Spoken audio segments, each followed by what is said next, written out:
Harry Potter and the Deathly Hallows, Chapter 15, The Goblin's Revenge. Early next morning, before the other two were awake, Harry left the tent to search the woods around them for the oldest, most gnarled, and resilient-looking tree he could find. There in its shadow he buried Mad-Eye Moody's eye and marked the spot by gouging a small cross in the bark with his wand. It was not much, but Harry felt that Mad-Eye would have much preferred this to being stuck on Dolores Umbridge's door.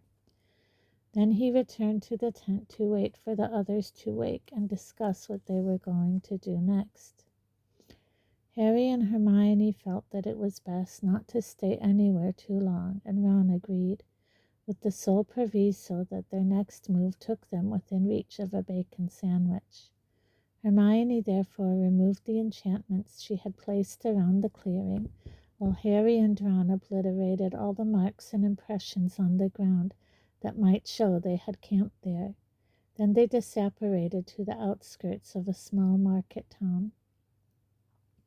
Once they had pitched the tent in the shelter of a small copse of trees and surrounded it with freshly cast defensive enchantments, Harry ventured out under the invisibility cloak to find sustenance. This, however, did not go as planned. He had barely entered the town when an unnatural chill, a descending mist, and a sudden darkening of the skies made him freeze where he stood. "But you can make a brilliant Patronus," protested Ron when Harry arrived back at the tent empty-handed, out of breath, and mouthing the single word, Dementors. "I couldn't make one," he panted, clutching the stitch in his side. "Wouldn't come." Their expressions of consternation and disappointment made Harry feel ashamed. It had been a nightmarish experience, seeing the Dementors gliding out of the mist in the distance and realizing, as the paralyzing cold choked his lungs and a distant screaming filled his ears, that he was not going to be able to protect himself. It had taken all Harry's willpower to uproot himself from the spot and run, leaving the eyeless Dementors to glide amongst the Muggles who might not be able to see them, but would assuredly feel the despair they cast wherever they went. "So we still haven't got any food." "Shut up, Ron," snapped Hermione.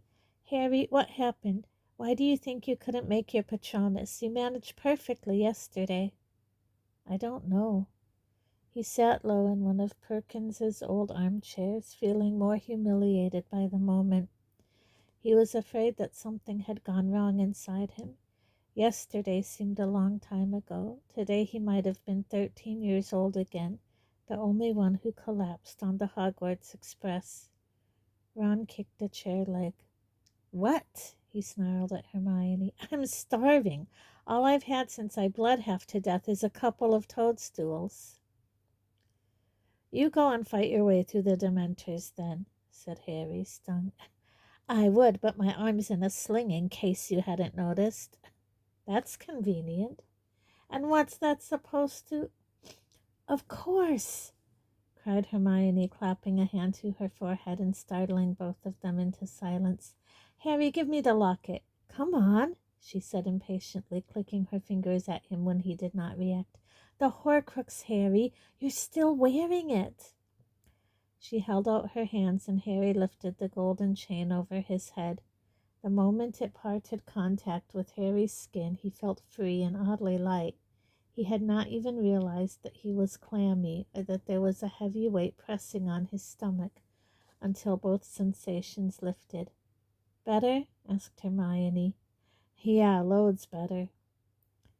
"Harry," she said, crouching down in front of him and using the kind of voice he associated with visiting the very sick. "You don't think you've been possessed, do you?" "What? No," he said defensively. "I remember everything we've done while I've been wearing it. I wouldn't know what I'd done if I'd been possessed, would I? Ginny told me there were times where she couldn't remember anything." "Said Hermione, looking down at the heavy locket. Well, maybe we ought not to wear it. We can just keep it in the tent. We are not leaving that Horcrux lying around, Harry stated firmly. If we lose it, if it gets stolen. Oh, all right, said Hermione, and she placed it around her own neck and tucked it out of sight down the front of her shirt. But we'll take turns wearing it so nobody keeps it on too long. Great, said Ron irritably. And now we've sorted that out, can we please get some food? Fine, but we'll have to go somewhere else to find it, said Hermione with half a glance at Harry. There's no point staying where we know Dementors are swooping around. In the end, they settled down for the night in a far-flung field belonging to a lonely farm, from which they had managed to obtain eggs and bread. It's not stealing, is it? Asked Hermione in a troubled voice as they devoured scrambled eggs on toast. Not if I left some money under the chicken coop. Ron rolled his eyes and said, with his cheeks bulging, Hermione, you worry you much. Relax. And indeed, it was much easier to relax when they were comfortably well fed. The argument about the Dementors was forgotten in laughter that night, and Harry felt cheerful, even hopeful, as he took the first of the 3 night watches. This was their first encounter with the fact that a full stomach meant good spirits, an empty one bickering and gloom. Harry was the least surprised by this because he had suffered periods of near starvation at the Dursleys. Hermione bore up reasonably well on those nights when they managed to scavenge nothing but berries or stale biscuits, her temper perhaps a little shorter than usual, and her silences rather dour. Ron, however, had always been used to 3 delicious meals a day, courtesy of his mother or of the Hogwarts house elves, and hunger made him both unreasonable and irascible. Whenever lack of food coincided with Ron's turn to wear the Horcrux, he became downright unpleasant. So where next? Was his constant refrain. He did not seem to have any ideas himself, but expected Harry and Hermione to come up with plans while he sat and brooded over the low food supplies. Accordingly, Harry and Hermione spent fruitless hours trying to decide where they might find the other Horcruxes, and how to destroy the one they had already got, their conversations becoming increasingly repetitive as they had no new information. As Dumbledore had told Harry that he believed Voldemort had hidden the Horcruxes in places important to him, they kept reciting in a sort of dreary litany those locations they knew that Voldemort had lived in or visited: the orphanage where he had been born and raised, Hogwarts, where he had been educated, Borgin and Berks, where he had worked after leaving school, then Albania, where he had spent his years of exile. These formed the basis of their speculations. Yeah, let's go to Albania. Shouldn't take more than an afternoon to search an entire country, said Ron sarcastically. There can't be anything there. He's already made 5 of his Horcruxes before he went into exile, and Dumbledore was certain the snake is the 6th, said Hermione. We know the snake's not in Albania. It's usually with Didn't I ask you to stop saying that? Fine. The snake is usually with you-know-who. Happy? Not particularly. I can't see him hiding anything at Borgin and Burke's, said Harry, who had made this point many times before, but said it again simply to break the nasty silence. Borgin and Burke were experts on dark objects. They would have recognized a Horcrux straight away. Ron yawned pointedly. Repressing a strong urge to throw something at him, Harry plowed on. I still reckon he might have hidden something at Hogwarts. Hermione sighed. But Dumbledore would have found it, Harry. Harry repeated the argument he kept bringing out in favor of this theory. Dumbledore said in front of me that he never assumed he knew all of Hogwarts' secrets. I'm telling you, if there was one place Oi! You know who, then? Harry shouted, goaded past endurance. If there was one place that was really important to you-know-who, it was Hogwarts. Oh, come on, scoffed Ron. His school? Yeah, his school. It was his first real home. The place that meant he was special. It meant everything to him, and even after he left. This is who we're talking about, right? Not you, inquired Ron. He was tugging at the chain of the Horcrux around his neck. Harry was visited by a desire to seize it and throttle him. You told us that you-know-who asked Dumbledore to give him a job after he left, said Hermione. That's right, said Harry. And Dumbledore thought he only wanted to come back to try and find something, probably another Founder's object, to make into another Horcrux? Yeah, said Harry. But he didn't get the job, did he? Said Hermione. So he never got the chance to find a Founder's object there and hide it in the school. Okay, then, said Harry, defeated. Forget Hogwarts. Without any leads, they traveled into London and, hidden beneath the invisibility cloak, searched for the orphanage in which Voldemort had been raised. Hermione stole into a library and discovered from their records that the place had been demolished many years before. They visited its site, found a tower block of offices. We could try digging in the foundations, Hermione suggested half-heartedly. He wouldn't have hidden a Horcrux here, said Harry. He had known it all along. The orphanage had been the place Voldemort had been determined to escape from. He would never have hidden a part of his soul there. Dumbledore had shown Harry that Voldemort sought grandeur or mystique in his hiding places. This dismal grey corner of London was as far removed as you could imagine from Hogwarts, or the Ministry, or a building like Gringotts, the Wizarding Bank, with its golden doors and marble floors. Even without any new ideas, they continued to move through the countryside, pitching the tent in a different place each night for security. Every morning they made sure that they had removed all clues to their presence, then set off to find another lonely and secluded spot, traveling by apparition to more woods, to the shadowy crevices of cliffs, to purple moors, gorse-covered mountain-sides, and once a sheltered and pebbly cove.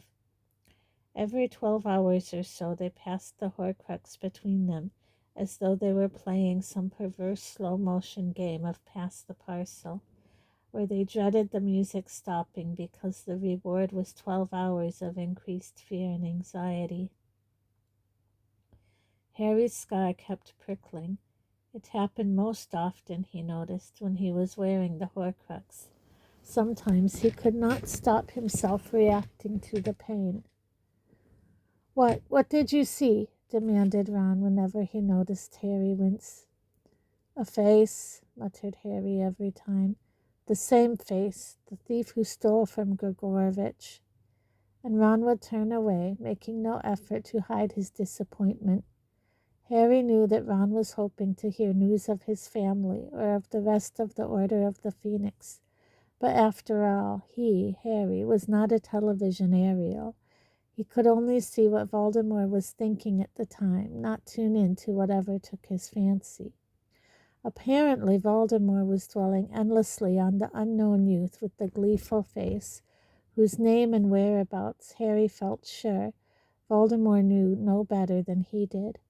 As Harry's scar continued to burn and the merry blonde-haired boy swam tantalizingly in his memory, he learned to suppress any sign of pain or discomfort, for the other two showed nothing but impatience at the mention of the thief. He could not entirely blame them when they were so desperate for a lead on the Horcruxes. As the days stretched into weeks, Harry began to suspect that Ron and Hermione were having conversations without and about him. Several times they stopped talking abruptly when Harry entered the tent, and twice he came accidentally upon them huddled a little distance away, heads together and talking fast. Both times they fell silent when they realized he was approaching them, and hastened to appear busy collecting wood or water. Harry could not help wondering whether they had only agreed to come on what now felt like a pointless and rambling journey because they thought he had some secret plan that they would learn in due course. Ron was making no effort to hide his bad mood, and Harry was starting to fear that Hermione, too, was disappointed by his poor leadership. In desperation, he tried to think of further Horcrux locations, but the only one that continued to occur to him was Hogwarts, and as neither of the others thought this at all likely, he stopped suggesting it. Autumn rolled over the countryside as they moved through it. They were now pitching the tent on mulches of fallen leaves. Natural mists joined those cast by the Dementors. Wind and rain added to their troubles. The fact that Hermione was getting better at identifying edible fungi could not altogether compensate for their continuing isolation, the lack of other people's company, or their total ignorance of what was going on in the war against Voldemort. "My mother," said Ron one night as they sat in the tent on a river bank in Wales, "can make good food appear out of thin air." He prodded moodily at the lumps of charred gray fish on his plate. Harry glanced automatically at Ron's neck and saw, as he had expected, the golden chain of the Horcrux glinting there. He managed to fight down the impulse to swear at Ron, whose attitude would, he knew, improve slightly when the time came to take off the locket. "Your mother can't produce food out of thin air," said Hermione. "No one can. Food is the first of the 5 principal exceptions to Gamp's law of elemental transfigure." "Oh, speak English, can't you?" Ron said, prizing a fishbone out from between his teeth. "It's impossible to make good food out of nothing. You can summon it if you know where it is. You can transform it. You can increase the quantity if you've already got some." "Well, don't bother increasing this. It's disgusting," said Ron. "Harry caught the fish, and I did my best with it. I notice I'm always the one who ends up sorting out the food because I'm a girl, I suppose." "No, it's because you're supposed to be the best at magic," shot back Ron. Hermione jumped up, and bits of roast pike slid off her tin plate onto the floor. "You can do the cooking tomorrow, Ron. You can find the ingredients and try and charm them into something worth eating, and I'll sit here and pull faces and moan, and you can see how you—" "Shut up," said Harry, leaping to his feet and holding up both hands. "Shut up now." Hermione looked outraged. "How can you side with him? He hardly ever does the cook—" "Hermione, be quiet. I can hear someone." He was listening hard, his hands still raised, warning them not to talk. Then, over the rush and gush of the dark river beside them, he heard voices again. He looked round at the sneakoscope. It was not moving.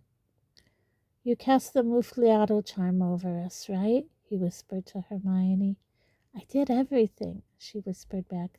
"Muffliato, muggle repelling, and disillusionment charms, all of it. They shouldn't be able to hear or see us wherever they are."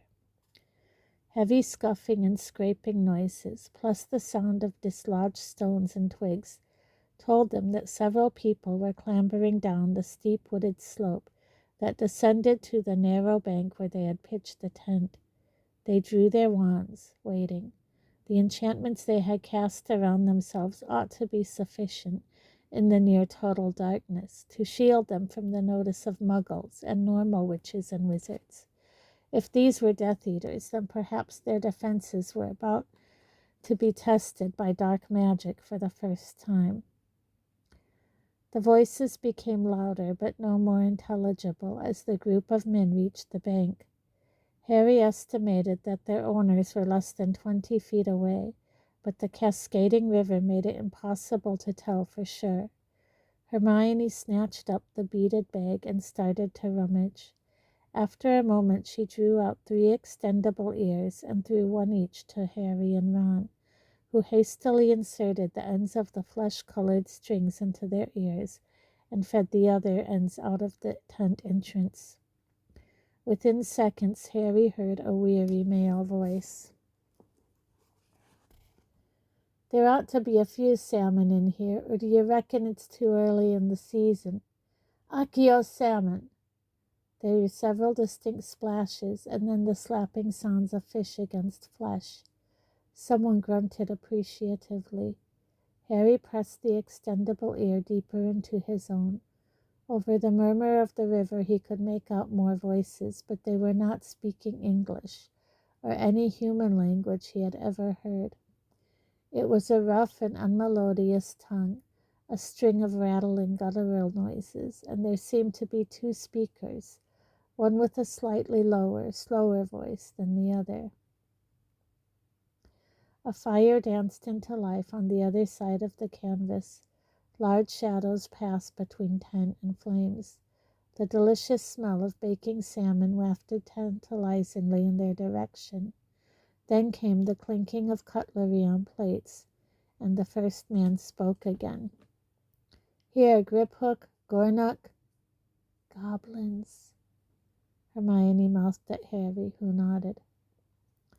"Thank you," said the goblins together in English. "So you three have been on the run how long?" asked a new mellow and pleasant voice. It was vaguely familiar to Harry, who pictured a round-bellied, cheerful-faced man. 6 weeks, 7, I forget," said the tired man. "Met up with Griphook in the first couple of days, and joined forces with Gornuk not long after. Nice to have a bit of company." There was a pause while knives and scraped plates and tin mugs were picked up and replaced on the ground. "What made you leave, Ted?" continued the man. "Knew they were coming for me," replied mellow-voiced Ted, and Harry suddenly knew who he was, Tonks's father. "Heard Death Eaters were in the area last week and decided I'd better run for it. Refused to register as a Muggle-born on principle, see, so I knew it was a matter of time, knew I'd have to leave in the end. My wife should be okay, she's pure blood. And then I met Dean here, a few days ago, son?"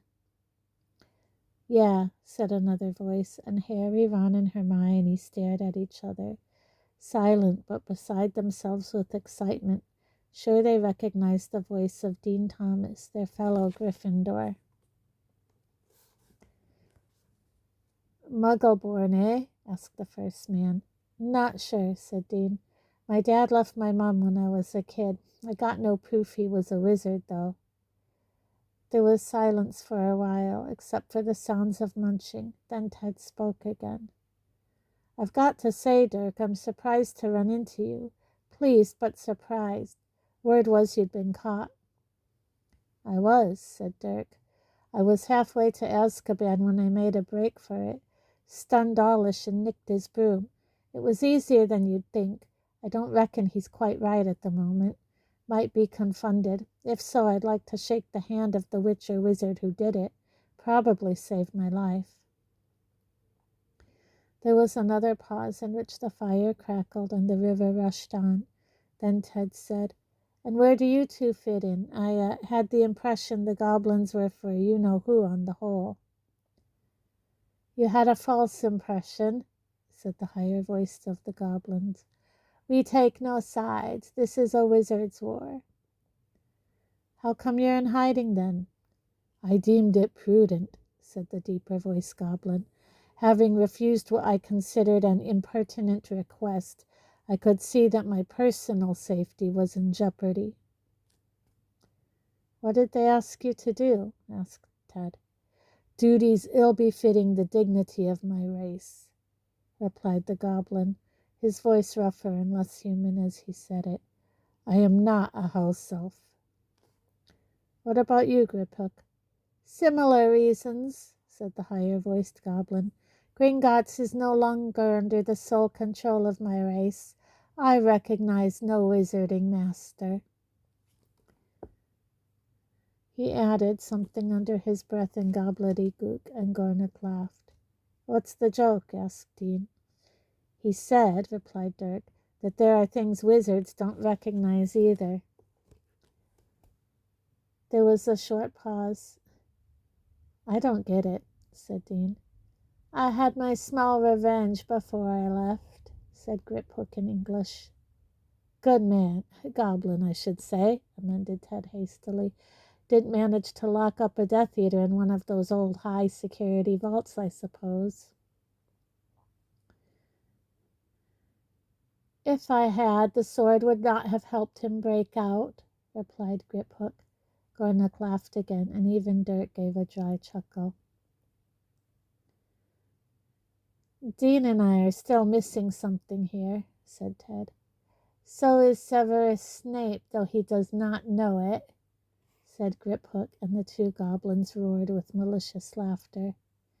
Inside the tent, Harry's breathing was shallow with excitement. He and Hermione stared at each other, listening as hard as they could. Didn't you hear about that, Ted? Asked Dirk. About the kids who tried to steal Gryffindor's sword out of Snape's office at Hogwarts? An electric current seemed to course through Harry, jangling his every nerve as he stood rooted to the spot. Never heard a word, said Ted. Not in the Prophet, was it? Hardly, chortled Dirk. Griphook here told me. He heard about it from Bill Weasley, who works for the bank. One of the kids who tried to take the sword was Bill's younger sister. Harry glanced towards Hermione and Ron, both of whom were clutching the extendable ears as tightly as lifelines. She and a couple of friends got into Snape's office and smashed open the glass case where he was apparently keeping the sword. Snape caught them as they were trying to smuggle it down the staircase. Ah, God bless them, said Ted. What did they think, that they'd be able to use the sword on you-know-who, or on Snape himself? Well, whatever they thought they were going to do with it, Snape decided the sword wasn't safe where it was, said Dirk. Couple of days later, once he'd got the say-so from you-know-who, I imagine, he sent it down to London to be kept in Gringotts instead. The goblin started to laugh again. I'm still not seeing the joke, said Ted. It's a fake, rasped Griphook. The sword of Gryffindor? Oh, yes, it is a copy. An excellent copy, it is true, but it was wizard-made. The original was forged centuries ago by goblins and had certain properties only goblin-made armor possesses. Wherever the genuine sword of Gryffindor is, it is not in a vault at Gringotts Bank. I see, said Ted. And I take it you didn't bother telling the Death Eaters this? I saw no reason to trouble them with the information, said Griphook smugly, and now Ted and Dean joined in Gornick and Dirk's laughter. Inside the tent, Harry closed his eyes, willing someone to ask the question he needed answered, and after a minute that seemed 10, Dean obliged. He was, Harry remembered with a jolt, an ex-boyfriend of Ginny's, too. What happened to Ginny and the others, the ones who tried to steal it? Oh, they were punished, and cruelly, said Griphook indifferently. They're okay, then? Asked Ted quickly. I mean, the Weasleys don't need any more of their kids injured, do they?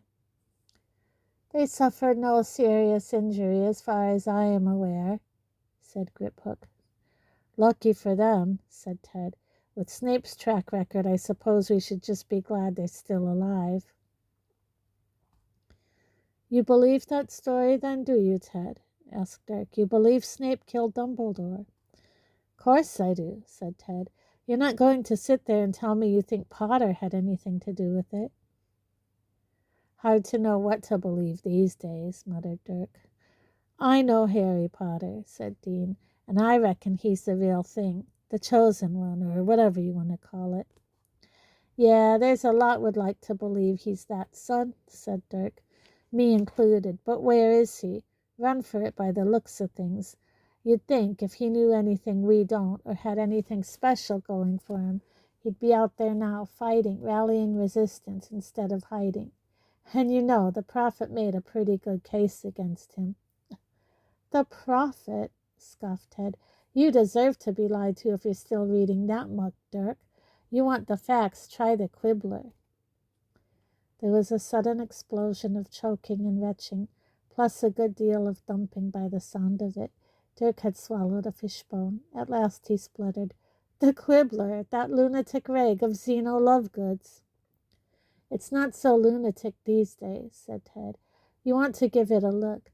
Zeno is printing all the stuff the prophet's ignoring. Not a single mention of crumple-horned snorkax in the last issue. How long they'll let him get away with it, mind, I don't know. But Zeno says, front page of every issue, that any wizard who's got you-know-who ought to make helping Harry Potter their #1 priority."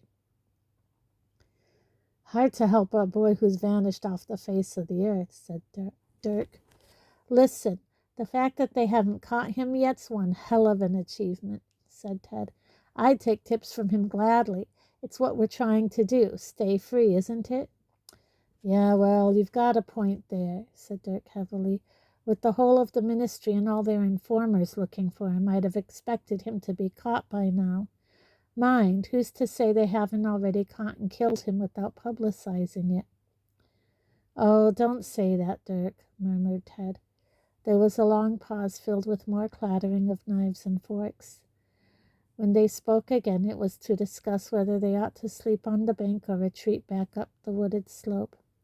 Deciding the trees would give better cover, they extinguished their fire, then clambered back up the incline, their voices fading away. Harry, Ron, and Hermione reeled in the extendable ears. Harry, who had found the need to remain silent increasingly difficult the longer they eavesdropped, now found himself unable to say more than, "Ginny, the sword." "I know," said Hermione. She lunged for the tiny beaded bag, this time sinking her arm in it right up to the armpit. "Here we are," she said between gritted teeth, and she pulled at something that was evidently in the depths of the bag. Slowly the edge of an ornate picture frame came into sight. Harry hurried to help her. As they lifted the empty portrait of Phineas Nigellus free of Hermione's bag, she kept her wand pointing at it, ready to cast a spell at any moment. "If somebody swapped the real sword for the fake while it was in Dumbledore's office," she panted, as they propped the painting against the side of the tent, "Phineas Nigellus would have seen it happen. He hangs right beside the case." "Unless he was asleep," said Harry, but he still held his breath as Hermione knelt down in front of the empty canvas, her wand directed at its center, cleared her throat, then said, Phineas? Phineas Nigellus?" Nothing happened. "Phineas Nigellus?" said Hermione again. "Professor Black, please could we talk to you? Please." "Please always helps," said a cold snide voice, and Phineas Nigellus slid into his portrait. At once Hermione cried, "Obscuro!" A black blindfold appeared over Phineas Nigellus's clever dark eyes, causing him to bump into the frame and shriek with pain. "What? How dare? What are you—" "I'm very sorry, Professor Black," said Hermione, "but it's a necessary precaution." "Remove this foul edition at once. Remove it, I say. You are ruining a great work of art. Where am I? What is going on?" "Never mind where we are," said Harry, and Phineas Nigellus froze, abandoning his attempts to peel off the painted blindfold. "Can that possibly be the voice of the elusive Mr. Potter?" "Maybe," said Harry, knowing that this would keep Phineas Nigellus's interest. "We've got a couple of questions to ask you about the sword of Gryffindor." "Ah," said Phineas Nigellus, now turning his head this way and that in an effort to catch sight of Harry. "Yes, that silly girl acted most unwisely there." "Shut up about my sister," said Ron roughly. Phineas Nigellus raised supercilious eyebrows. "Who else is there?" he asked, turning his head from side to side. "Your tone displeases me. The girl and her friends were foolhardy in the extreme, thieving from the headmaster. They weren't thieving, said Harry. That sword isn't Snape's. It belongs to Professor Snape's school, said Phineas Nigellus. Exactly what claim did the Weasley girl have upon it? She deserved her punishment, as did the idiot Longbottom and the Lovegood oddity. Neville is not an idiot, and Luna is not an oddity, said Hermione. Where am I?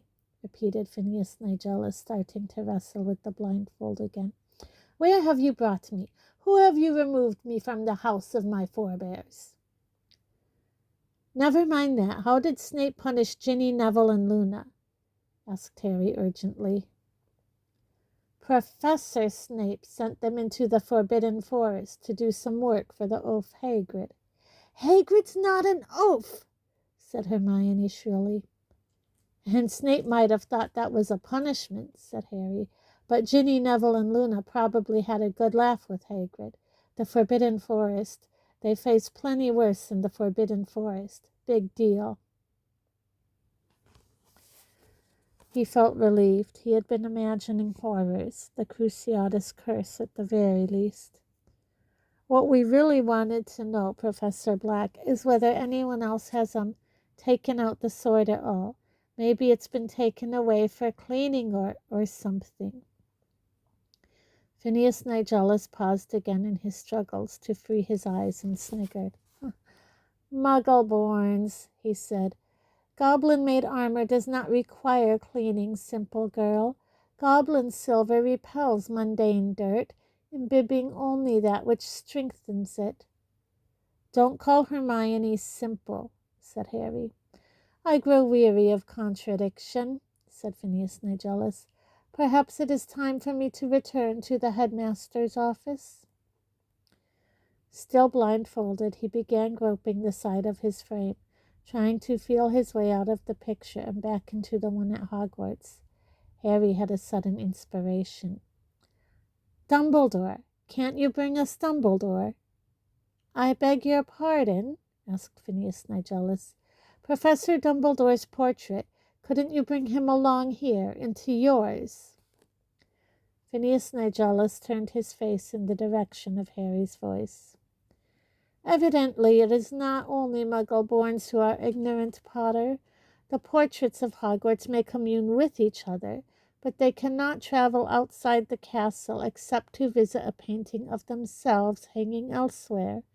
Dumbledore cannot come here with me, and after the treatment I have received at your hands, I can assure you that I shall not be making a return visit.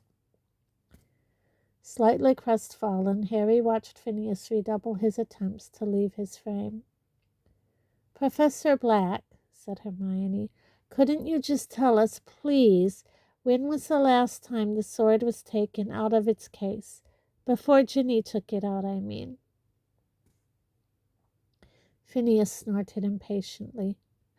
I believe that the last time I saw the sword of Gryffindor leave its case was when Professor Dumbledore used it to break open a ring.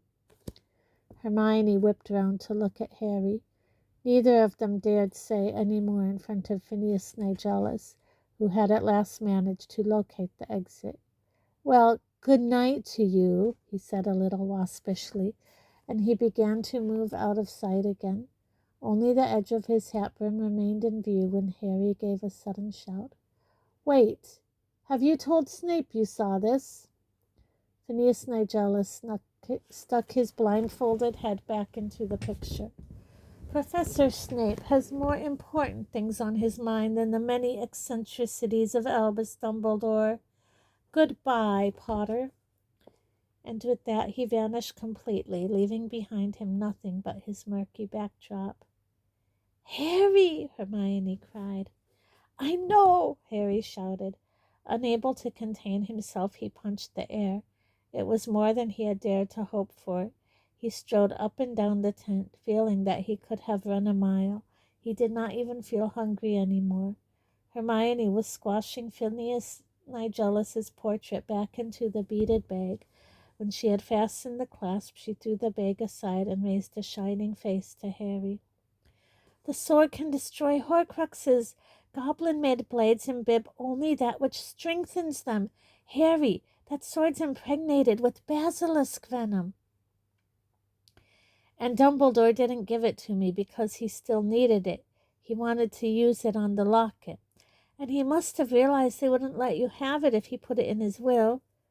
So he made a copy and put a fake in the glass case. And he left the real one. Where? They gazed at each other. Harry felt that the answer was dangling invisibly in the air above them, tantalizingly close. Why hadn't Dumbledore told him?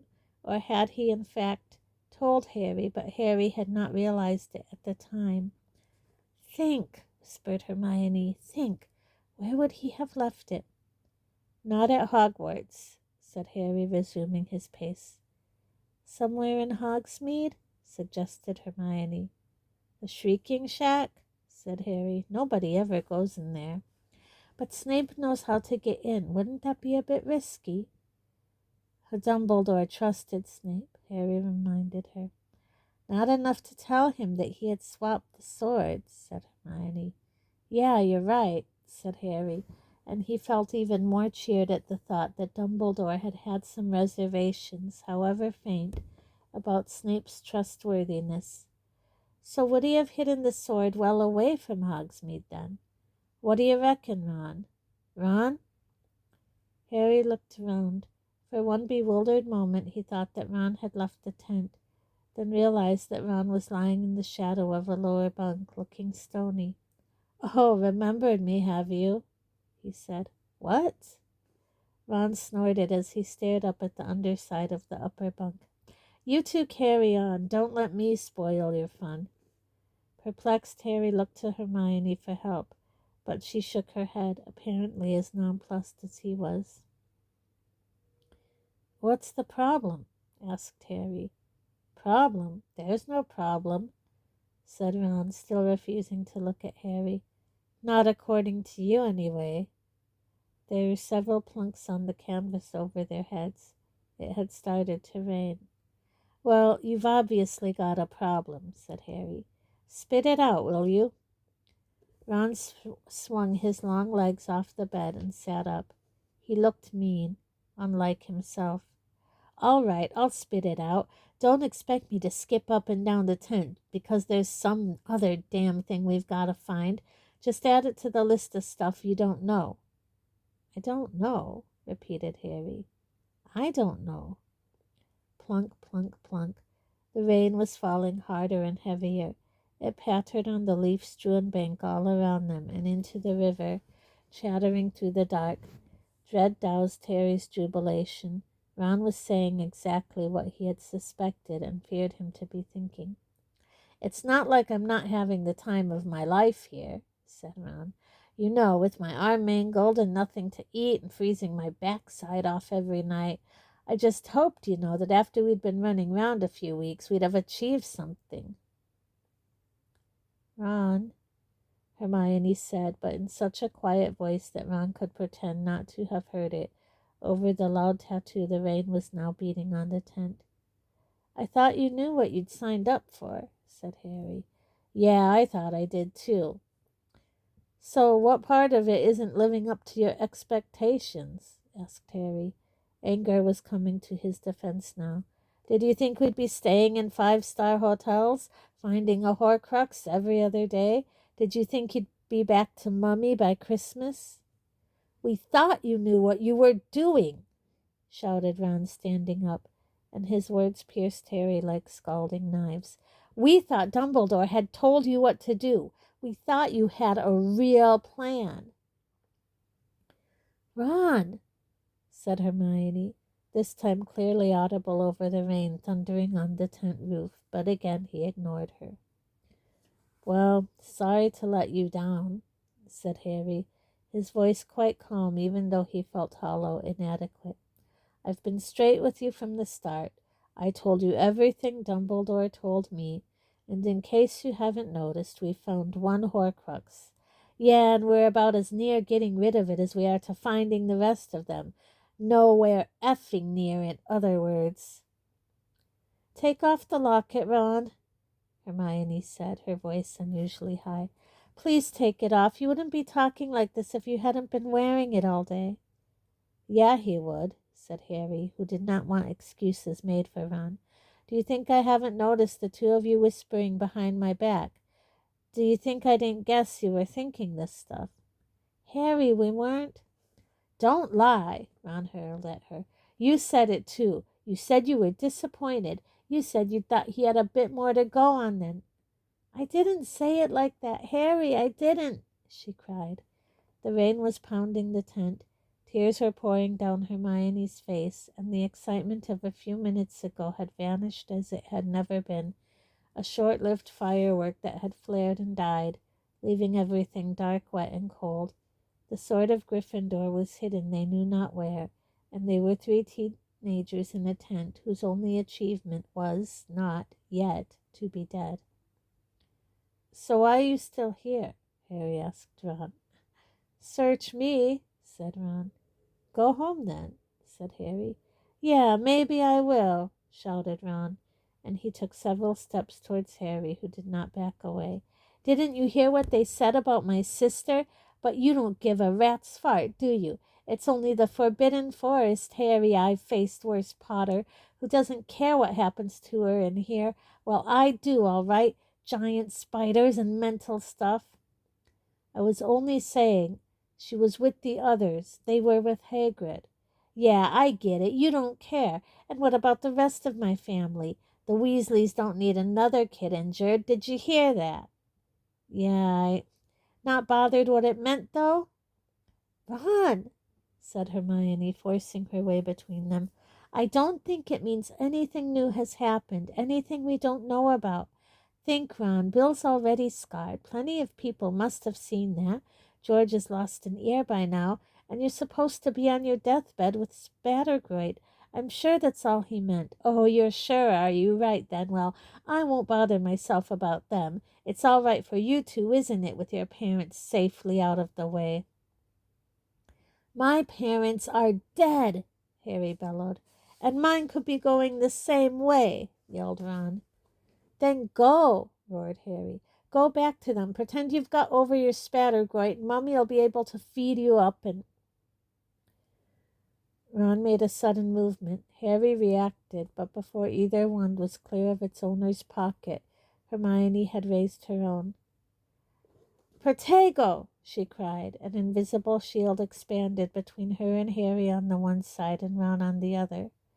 All of them were forced backwards a few steps by the strength of the spell, and Harry and Ron glared from either side of the transparent barrier, as though they were seeing each other clearly for the first time.